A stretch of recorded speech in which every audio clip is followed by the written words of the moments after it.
Hi friends, আমি বর্ণালী রকমারি রান্না চ্যানেলে আপনাদের স্বাগত। আজ আপনাদের সাথে শেয়ার করব ছোলার দারুণ একটা রেসিপি। এটা রুটি, লুচি, পরোটা বা মুড়ির সাথে খেতে দারুণ লাগে। বানানো তো ভীষণই সহজ, আর বানানোর জন্য আজ আমি কোনো কড়াই বা হাঁড়ি ব্যবহার করব না, সরাসরি প্রেসার কুকারে খুব সহজেই বানিয়ে নেব। চলুন তাহলে আর দেরি না করে রেসিপিটা দেখে নিই। ছোলার এই রেসিপিটা বানানোর জন্য আমি আগে থেকেই 5 ঘন্টার জন্য ছোলা ভিজিয়ে রেখেছিলাম। ছোলাগুলো খুব ভালো মতো ভিজে গেছে। এবার এগুলো জল থেকে ছেঁকে নেব। এই যে জল থেকে ছেঁকে নিয়েছি। আজ যেহেতু প্রেসার কুকারে রান্নাটা করব, সেজন্য একটা প্রেসার কুকারে দিয়ে দিচ্ছি পরিমাণ মতো সরষের তেল। তেল গরম হয়ে এলে ফোড়নে দিয়ে দিচ্ছি হাফ টিস্পুন গোটা জিরে, দিচ্ছি 2টো শুকনো লঙ্কা আর একটা তেজপাতা। তেজপাতাটা 2 টুকরো করে দিলাম। ফোড়নটা একটু হয়ে এলেই দিয়ে দিচ্ছি এর মধ্যে পেঁয়াজ কুচি। এখানে আমি 2টো মিডিয়াম সাইজের পেঁয়াজ ব্যবহার করেছি। পেঁয়াজ হালকা লাল করে ভেজে নেব।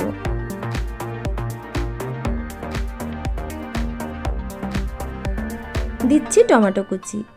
এখানে আমি একটা মিডিয়াম সাইজের টমেটো ব্যবহার করেছি। দিয়ে দিচ্ছি স্বাদ মতো লবণ। ভালোভাবে নেড়ে নিচ্ছি। কিছুক্ষণ নেড়ে মিশিয়ে নেওয়ার পর এবার দিয়ে দিচ্ছি এর মধ্যে হাফ টিস্পুন হলুদ গুঁড়ো, দিচ্ছি হাফ টিস্পুন লঙ্কা গুঁড়ো, দিচ্ছি হাফ টিস্পুন জিরে গুঁড়ো আর হাফ টিস্পুন ধনে গুঁড়ো। এবার সমস্ত মশলা ভালো করে মিশিয়ে কষে নিচ্ছি। মশলা কষে নেওয়ার পর এবার দিয়ে দিচ্ছি এর মধ্যে ভিজিয়ে রাখা ছোলা, আর দিচ্ছি 2টো সেদ্ধ করে রাখা আলু। আলু হাতের সাহায্যে এইভাবে একটু ভেঙে দিচ্ছি।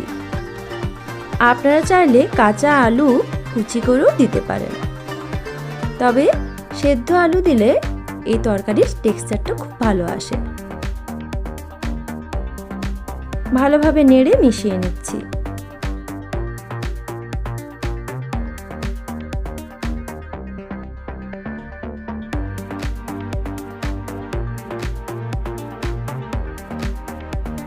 এরপর দিয়ে দিচ্ছি পরিমাণ মতো জল।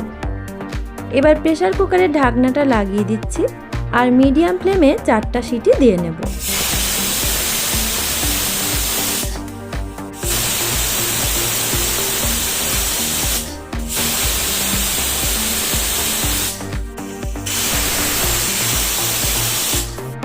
চারটা সিটি পড়ে গেল।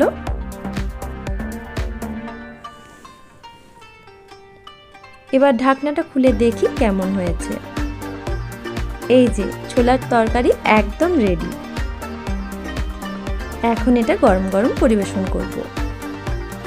তাহলে দেখলেন তো কত অল্প সময়ে অল্প উপকরণে ছোলার দারুণ একটা রেসিপি বানিয়ে নেওয়া যায়, আর এটা খেতেও খুব সুন্দর লাগে।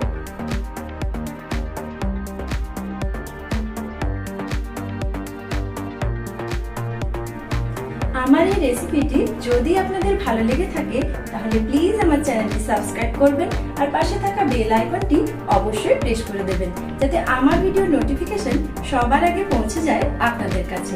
আর তার সাথে লাইক, কমেন্ট আর শেয়ার করতে কিন্তু একদম ভুলবেন না। আর যারা আমার চ্যানেলটি আগেই সাবস্ক্রাইব করেছেন তাদেরকে অসংখ্য ধন্যবাদ। আজ এই পর্যন্ত, আবার চলে আসবো নতুন কোনো রেসিপি